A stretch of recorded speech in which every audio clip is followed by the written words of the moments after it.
그럼 캐리비안 베이 대 오션월드, 오션월드 대 캐리비안 베이, 과연 어디가 더 좋냐? 정리해서 말씀드리면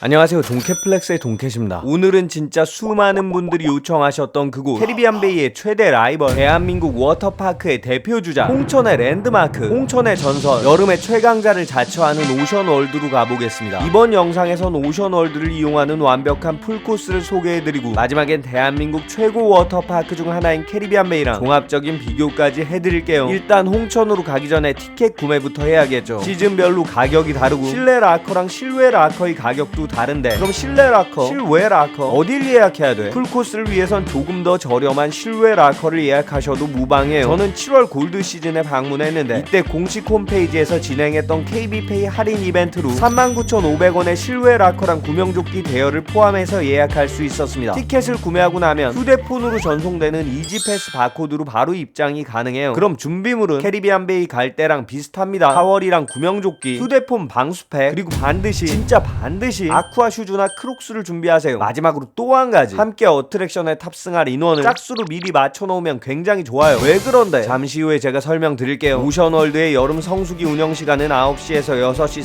30분까지 이 시간 동안 최대한 효과적으로 즐기기 위해서 제가 추천하는 코스를 따라오세요. 일단 개장 30분쯤 전에 오션월드에 도착하면 이렇게 이집트 석상들이 반겨주는데 여기저기 한눈 팔지 마시고 바로 줄부터 서줍니다. 9시 정각이 되면 입구에서 바코드 찍은 다음에 입장을 하는데 바로 보이는 내리막길 내려가면 실외 라커가 있어요. 직원분께 키를 받은 다음에 라커에 짐을 넣고 빠르게 수영복 입고 방수팩에 핸드폰까지 넣으신 다음에 바로 출발해 볼게요. 근데 어디부터 가야 돼? 이 미끄럼틀 재밌겠다. 그거부터 탈까? 아니 구명조끼부터 빌려야지. 간식부터 먹으면 안 돼. 절대 이렇게 시간 낭비하지 마시고 빠르게 다이나믹 존부터 이동해 보면 돼요. 오션월드의 가장 대표적인 어트랙션 두 개가 이쪽에 있습니다. 바로 몬스터 블라스터 그리고 슈퍼 부메랑고. 저기 보이는 빨간색이 몬스터 블라스터, 파란색이 슈퍼 부메랑고예요. 근데 분명히 빨간색이 오른쪽에 있고 파란색이 왼쪽에 있는데 줄 서는 입구는 반대예요. 왼쪽이 몬스터 블라스터, 오른쪽이 슈퍼 부메랑고. 그러니까 헷갈리지 마세요. 그럼 둘 중에 뭐부터 타야 돼? 왼쪽으로 가서 몬스터 블라스터, 이놈부터 탑승하겠습니다. 이 어트랙션이 오션월드에서 대기줄이 가장 긴 놈이고 제일 재밌는 슬라이드예요. 튜브를 타고 300m 정도 되는 길이의 슬라이드를 올라갔다 내려갔다 떨어졌다 반복하는데 많이 무섭지 않으면서 굉장히 재밌습니다. 무엇보다 급경사 구간이 없어서 누구나 무난하고 재밌게 탈 수 있어요. 근데 이 몬스터 블라스터는 2인승입니다. 2명 중에 더 가벼운 사람이 앞에 타고 무거운 사람이 뒤에 타는 시스템인데 만약에 홀수 인원이 오신다면 누군가는 모르는 사람과 함께 슬라이드를 타야 돼요. 네가 혼자 탈래? 난 모르는 사람이랑 타기 싫은데. 그럼 그냥 내가 안 탈 테니까 니들끼리 탈래. 야 그건 아니지. 가위바위보 하자. 이런 식으로 시간 끌면 끌수록 손해요. 왜냐? 진짜 순식간에 대기 시간이 2시간까지 길어집니다. 정말 눈 감았다 뜨면 줄이 늘어나 있으니까 누가 누구랑 같이 탈지 따질 시간 없어요. 게다가 다른 사람과 타기로 결심했어도 홀수 인원이 생길 때까지 기다려야 되기 때문에 운 나쁘면 시간을 배로 낭비할 수 있어요. 그래서 제가 웬만하면 짝수로 인원을 맞춰 오시는 걸 추천했던 거고, 홀수 인원이 오셨다면 누가 혼자 탈지 꼭 미리 정하세요. 그렇게 스타트 잘 끊었으면 두 번째로 탑승할 어트랙션, 바로 몬스터 블라스터 옆에 있던 파란 놈 슈퍼 부메랑고예요. 이 어트랙션은 슬라이드를 타고 내려오다가 한번 경사면을 따라서 뚝 떨어진 다음에 저쪽에 보이는 절벽을 따라 올라가서 다시 한번 뚝 추락하는 시간이 매트릭스처럼 길게 느껴지지만 탑승 시간은 30초도 안 돼요. 하지만 탑승 인원은 6명. 그렇기 때문에 몬스터 블라스터보다 줄이 좀 빨리 빠지는 편입니다. 하지만 그렇더라도 초반에 시간을 조금만 지체하면 1시간 기다려서 30초 탑승하는 경우도 있어요. 거기다 이 슈퍼 부메랑고 마지막에 70도에 육박하는 급경사를 낙하하니까 좀 무섭겠죠. 그러니까 겁이 좀 많은 분들은 가볍게 패스하시는 것도 좋습니다. 자, 이렇게 오션월드의 핵심 어트랙션 두 개를 타셨으면 메가 슬라이드 존으로 가시면 돼요. 그쪽에 슬라이드 3개가 붙어있는데 그중에 뭐부터 타야 되냐? 가장 인기가 많은 더블 토네이도를 먼저 타시면 됩니다. 이 더블 토네이도는 3, 4인승인데 급가속이랑 급경사 구간이 두세 군데 있습니다. 말 그대로 토네이도에 휘말려서 낙하하는 느낌이에요. 왔다 갔다 하다가 후 떨어지고 다시 왔다 갔다 하다가 후 떨어지고. 그러니까 조금은 무섭겠죠. 쫄보분들은 이놈까지 패스하셔도 괜찮아요. 조금 더 난이도가 낮은 놈으로 옆에 있는 슈퍼 S 라이드가 있는데요. 생긴 건 캐리비안 베이 메가스톰이랑 비슷한데 절대 그만큼 무섭지 않아요. 생각보다 급경사가 심하지 않고 난이도 역시 무난한 편이에요. 거기다 6인용 어트랙션이라 회전율도 빠릅니다. 하지만 한 가지 단점, 물이 엄청 튀어요. 진짜 잘못하면 물 한 바가지 먹으니까 조심하세요. 이제 메가 슬라이드 존의 슬라이드 3총사 중에 세 번째, 아까 소개해드렸던 더블 토네이도 옆에 있는 또 하나의 슬라이드, 더블 스핀으로 가볼게요. 더블 토네이도랑 똑같은 튜브를 쓰는 3, 4인용 어트랙션인데 커다란 깔때기 구간에서 빠르게 회전을 해요. 급경사 구간은 없기 때문에 크게 무섭지는 않지만 생각보다 빨리 끝난다는 단점이 있습니다. 자, 이제 슬라이드 3총사 옆에 있는 마지막 남은 슬라이드를 보여드릴게요. 라커에서 나올 때 봤던 저 화려한 미끄럼틀, 바로 카이로 레이싱이 기다리고 있습니다. 미끄럼틀 간지가 진짜 재밌을 것 같고 너무 신날 것 같고 썰매처럼 생긴 이 매트를 타고 내려오면 꽤나 박진감 넘칠 것 같지만 사실 보기만큼 재밌지 않아요. 원통 슬라이드를 빠져나와서 경사가 있는 슬라이드를 떨어지는 순간부터 계속해서 얼굴로 물벼락이 쏟아집니다. 이게 누가 빨리 내려오는 시합인지 아니면 누가 물을 많이 먹는 시합인지 모를 정도로 얼굴로 물이 엄청 튀어요. 그러니까 웬만하면 물안경을 쓰고 타세요. 근데 여기까지가 실외에 있는 어트랙션 끝. 가지수가 별로 많지 않죠. 거기다 어트랙션을 탑승하는 동안 다른 어트랙션 대기 시간을 확인할 수가 없습니다. 왜냐? 안타깝게도 오션월드는 소노 호텔 앤 리조트 앱 말고 따로 워터파크 앱이 없습니다. 전용 앱이 없으니까 대기 시간을 핸드폰으로 볼 수가 없는 거죠. 그냥 파크 군데군데 놓여있는 안내판에 적힌 대기 시간을 보면서 대략적인 스케줄을 짜야 되는데 복잡하게 그럴 필요 없이 제가 시간을 정해 드릴게요. 지금까지 제가 말씀드린 순서로 어트랙션을 타다가 12시가 넘기 전에 어트랙션 탑승은 마무리하시고 간단하게 간식이나 식사를 하세요. 저 역시 순식간에 추러스 하나 뚝딱 하면서 오전 동안 소진한 체력을 충전했습니다. 근데 시간이 많이 남았는데 왜 어트랙션을 그만 타는 거야? 이 어트랙션은 오션월드의 하이라이트가 아니거든요. 그럼 오션월드의 하이라이트는 뭔데? 바로 야외에 있는 4개의 풀장이에요. 먼저 다이나믹 존에 있는 자이언트 워터플렉스, 다양한 놀이시설이 갖춰진 어드벤처 풀인데 정말 알차게 구성되어 있습니다. 아동용 바디슬라이드만 4개, 성인용 바디슬라이드 3개, 그리고 풀장 꼭대기에선 스핑크스가 끊임없이 물을 부어대는데 규모도 생각보다 굉장히 커요. 초등학생 친구들은 여기서만 3-4시간 가뿐하게 보낼 수도 있습니다. 하지만 좀 더 다이나믹한 거 찾으시는 분들한텐 뭔가 부족하죠. 걱정하지 마세요. 안쪽에서 근사한 파도풀, 서핑 마운트가 기다리고 있습니다. 비록 캐리비안 베이 파도풀보다 규모는 좀 작지만 재미만큼은 절대 뒤지지 않아요.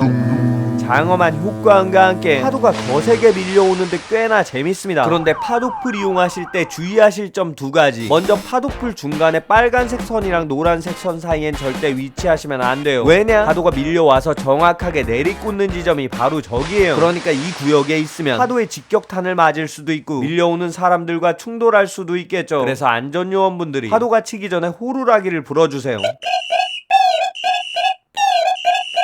손가락을 펴서 5, 4, 3, 2, 1 숫자를 세면서 위험 구역에서 빠져나올 수 있게 정리를 하십니다. 자, 나오세요. 그쪽에서 나오세요. 그쪽 위험하니까 나오세요. 근데 이분들 빨간 의상 그리고 호루라기 어디서 봤던 건데 군대에서 받았던 유격훈련 그때 생각이 났어요. 금필자들 PTSD 유의하시고. 그럼 이 파도풀의 세기는 어느 정도냐 한번 제대로 보여드리면 엄청나죠. 한 번만 더 보여드리면 미쳤습니다. 심지어 이 파도의 세기가 시간대별로 달라요. 최고 파도 높이는 8피트, 무려 2.4m에 달하는 파도가 밀려옵니다. 그래서 최고 파도가 있는 시간대엔 그만큼 사람도 많습니다. 무엇보다 강력한 파도 때문에 바닥에 부딪혀서 발바닥을 다치는 경우가 정말 많습니다. 제가 처음에 말씀드렸죠. 아쿠아 슈즈나 크록스 필수라고. 파도도 강력하고 바닥이 꽤나 날카로우니까 꼭 신발 신으세요. 물론 안전에만 잘 신경 쓴다면 정말 재밌게 놀 수 있습니다. 거기다 주말이랑 휴일 오후 1시랑 3시엔 다이빙 쇼도 진행되는데 이것도 재밌어요. 작정만 하면 여기 파도풀에서 몇 시간도 놀 수 있지만 너무 많은 시간을 지체하지 마세요. 아직 우린 오션월드의 하이라이트를 만나지 않았습니다. 오션월드의 꽃, 오션월드의 핵심, 멀리 홍천에 있는 이곳까지 꼭 한번 방문해야 되는 가장 큰 이유, 바로 오션월드의 마스코트라고 할 수 있는 이 실내 유수풀 말고 실외에 있는 유수풀. 여긴 오션월드에서 무조건 이용해야 되는 시설이에요. 아니 유스풀이 뭐가 그렇게 대단하다고 무조건 이용을 해야 돼? 이유는 간단해요. 재밌으니까. 거기다 유수풀이 무려 2개, 익스트림 리버랑 슈퍼 익스트림 리버까지 있습니다. 제가 전에 보여드렸던 LCT 워터파크 유수풀에선 아무런 물의 흐름이 없었는데 여기 오션월드의 유수풀은 정반대예요. 먼저 튜브부터 골라야 되는데 색깔별로 사이즈가 다릅니다. 하늘색이 대형, 연두색이 중형, 노란색이 소형이에요. 몸집이 있는 성인 남성은 하늘색, 그렇지 않은 분들은 연두색, 좀 작은 여성이나 소인들은 노란색 튜브를 이용하시면 돼요. 무엇보다 여기 유수풀의 가장 큰 특징은 바로 급류가 만들어주는 물의 흐름인데요. 이렇게 파도가 쏟아져 나오는 공간이 따로 있습니다. 이게 무슨 얘기냐? 유수풀에 파도풀의 기능까지 합쳐져 있는 형태인 거죠. 저쪽에서 파도가 쏟아져 나오면 나오면 이 물살을 따라서 유수풀이 엄청나게 출렁거리는데 급류를 타고 떠내려가는 느낌이 아주 시원하고 재밌습니다. 근데 이름을 보시면 아시겠지만 익스트림 리버보다 슈퍼 익스트림 리버가 더 강렬한 물의 흐름을 보여주겠죠. 풀의 규모 역시 슈퍼 익스트림 리버가 조금 더 큰 편이에요. 거기다 이 유수풀 두 곳도 시간대별로 급류의 세기가 달라져요. 레벨이 올라가는 시간엔 정말 엄청나게 사람이 몰립니다. 웨이팅이 발생하기도 하고 사람이 너무 많으면 입장이 불가능한 경우도 생겨요. 그리고 이렇게 사람이 많은 유수풀 이용하실 때 꼭 당부하고 싶은 부분, 저기 급류가 나오는 구간 앞에 파도를 막기 위해서 사람들이 많이들 멈추는데 위험해지는 순간도 있습니다. 그러니까 저쪽 공간 가로막고 서지 마시고 유수풀의 흐름을 따라서 그냥 자연스럽게 즐기시는 걸 추천해요. 그리고 이 유수풀 이용 시 꿀팁 하나 드리면, 평상시에는 슈퍼 익스트림 리버가 좀 더 강렬한 느낌을 주지만 급류가 높아지는 시간대엔 그냥 익스트림 리버가 더 재밌습니다. 왜냐? 유수풀의 폭이 더 좁아서 급류의 영향을 더 많이 받거든요. 그렇기 때문에 급류 레벨이 높은 시간대엔 슈퍼 익스트림 리버보다 그냥 익스트림 리버 쪽에서 즐기시는 게 좋습니다. 여기 유수풀은 진짜 완전 재밌으니까 미친듯이 시간을 보내시면 돼요. 근데 여기서 시간 다 쓰지 말고 실내 구역도 가봐야 되는 거 아니야? 실내 구역이 있긴 한데 솔직히 청소년 이상의 연령이면 꼭 방문하지 않으셔도 돼요. 간단하게 소개를 해드리면, 레인 3개짜리 실내 수영장 하나, 바데풀의 일종인 아쿠아풀, 가운데 있는 어린이용 워터플렉스, 그리고 키즈풀, 작은 파도풀, 바디 슬라이드 하나랑 튜브 슬라이드 하나가 끝이에요. 모든 시설이 어린이들에게 특화되어 있죠. 그러니까 좀 시시해요. 하지만 반대로 얘기하면 아이들을 동반한 가족이면 여기 실내 구역을 잘 이용하시는 게 좋겠죠. 그리고 실내 구역 중에 제가 또 한 가지 알려드릴 꿀팁, 바로 실내 락커에 있는 사우나예요. 샤워 시설에 온탕, 열탕, 노천탕까지 있는 그곳. 많은 분들이 실외 락커를 이용하시면 사우나 이용이 불가능하다고 생각하시는데 락커만 이용할 수 없을 뿐 사우나랑 목욕은 자유롭게 할 수 있어요. 그러니까 사우나 하고 싶으신 분들 실외 락커에서 간단하게 짐 꺼내서 사우나 안쪽 간이 보관함에 넣어두시고 목욕을 즐기실 수 있어요. 어떤 분들은 꿀팁으로 파크 폐장 직전에 어트랙션 줄이 줄어드니까 그때 한 번 더 슬라이드를 타는 게 좋다고 하시는데, 아무리 줄이 짧아져도 성수기엔 몬스터 블라스터 1시간 넘게 기다려야 되고 오후 6시 정도엔 어트랙션 대기줄도 마감해요. 거기다 이쯤 되면 체력이 바닥을 보이기 때문에 전 그 전에 깨끗하게 씻고 나와서 시원한 거 한 잔 드시는 편이 낫다고 생각해요. 저 역시 블루베리 맛 슬러시 하나 마셨습니다. 맛은 파워에이드랑 캔디바를 섞은 다음에 블루베리 향을 약간 첨가한 맛이에요. 근데 너 어디 앉아서 슬러시 마시는 거야? 바로 여기가 피크닉 공간인데 편의점이 있어서 즉석 라면도 팔고 간단한 간식을 즐기기에도 괜찮습니다. 전에 캐리비안 베이에서도 비슷한 공간이 있었죠. 맞습니다. 여기 오션월드, 결국 캐리비안 베이랑 비교가 될 수밖에 없어요. 그럼 캐리비안 베이 대 오션월드, 오션월드 대 캐리비안 베이, 과연 어디가 더 좋냐? 정리해서 말씀드리면, 일단 편의성 그리고 접근성은 캐리비안 베이가 월등해요. 무엇보다 수도권에서 가까우면서 대중교통을 이용할 수도 있죠. 하지만 오션월드는 셔틀을 타면 서울에서 빨라도 1시간 반, 2시간 이상이 걸릴 수도 있으니까 접근성이 굉장히 떨어져요. 거기다 파크의 규모 역시 캐리비안 베이가 더 큰 편입니다. 캐리비안 베이는 45,000평, 오션월드는 37,000평. 무엇보다 풀의 종류나 어트랙션의 개수에서 꽤나 많은 차이가 나요. 그리고 각종 공연이나 행사 역시 캐리비안 베이가 조금 더 풍성합니다. 그러니까 캐리비안 베이의 압도적인 승리, 너무 성급하게 판단하지 마세요. 오션월드 역시 장점이 많습니다. 무엇보다 유수풀이 훨씬 더 재밌고 사우나 시설도 이용할 수 있고 락커도 조금 더 청결하고 먹거리가 굉장히 풍성해요. 스타벅스, NTS 프레첼, 투썸 플레이스, 버거킹, 교촌치킨처럼 아는 맛이 상당수 포진되어 있고요. 메뉴도 꽤나 다양해요. 마지막으로 숙소 문제, 여기 비발디 파크는 오션월드 안에 새롭게 생긴 무려 200만원짜리 오션월드 빌리지부터 시작해서 소노펠리체, 소노빌리지, 소노벨까지 아주 다양한 리조트 단지가 구성되어 있습니다. 하지만 캐리비안 베이는 에버랜드 홈브리지란 초라한 숙박시설밖에 없으니까 이 부분은 오션월드랑 비교가 어렵겠죠. 즉 먹는 것과 자는 것, 이 두 가지 면에선 캐리비안 베이가 오션월드를 쫓아갈 수가 없어요. 그러니까 간단하게 당일치기 물놀이 계획 중인 분들은 캐리비안 베이로 가시면 되고, 1박 2일이나 2박 3일 휴가 겸 물놀이를 하신다면 오션월드가 더 적합하겠죠. 저 역시 이날 오션월드에 갔으니까 피자에 떡볶이에 쉐이크에 이것저것 많이 먹고 리조트에서 숙박까지 했는데 도대체 어디서 먹고 어디서 자는 게 좋냐? 그건 제가 다음 영상에서 완벽하게 정리해 볼 테니까 구독, 좋아요, 알람 설정에 댓글까지 많이 부탁드리겠습니다. 사실 전 대학생 때 여기 오션월드에 처음 왔습니다. 그때 친구들과 함께 셔틀버스를 타고 홍천까지 오는 중에 버스가 고장이 났어요. 그래서 오션월드에 도착하는데 무려 5시간이 넘게 걸렸습니다. 근데 참 신기했던 건 그 상황이 짜증나거나 힘들지 않았다는 거예요. 오히려 그 난관들을 헤쳐나가는 게 재밌었습니다. 오션월드에 너무 늦게 도착해서 제대로 놀지도 못하고 서울로 다시 올라갔지만 서운함도 전혀 없었어요. 그냥 친구들과 함께 함께 홍천까지 왔다는 거, 오션월드에 들어가서 잠깐이라도 물속에서 놀았다는 거, 그리고 함께 서울로 돌아오는 여정 자체가 정말 행복했습니다. 만약에 지금이라면 버스 사고 때문에 계획이 틀어지면서 화부터 났을지도 모르겠어요. 어쩌면 그때의 제가 지금의 저보다 더 나은 사람이 아닐까 생각을 해봤습니다. 그리고 그때의 마음을 떠올리면서 오션월드의 뜨거운 태양을 올려다봤습니다. 서울에 있을 때 너무 더워서 짜증스럽게만 느껴졌던 햇빛이 모처럼 멋있게 보였어요. 뜻한 대로 일이 풀리지 않으면서 온갖 스트레스가 쌓이면 긍정적인 생각을 가지는 게 쉽지 않습니다. 하지만 인생은 사고 없이 목적지까지 갈 수 없잖아요. 그리고 수많은 사건 사고들을 이겨낼 수 있는 가장 큰 무기는 긍정적으로 도전을 이어나갈 수 있는 마음가짐이겠죠. 가끔씩은 무모한 긍정이 필요한 순간도 있습니다. 인생에 수많은 난관과 사고가 있겠지만 좌절만 하고 앉아있지 마세요. 긴 장마를 뚫고 나온 태양의 강렬함처럼 꺾이지 않는 긍정으로 모든 역경을 이겨낼 수 있는 여러분의 내일을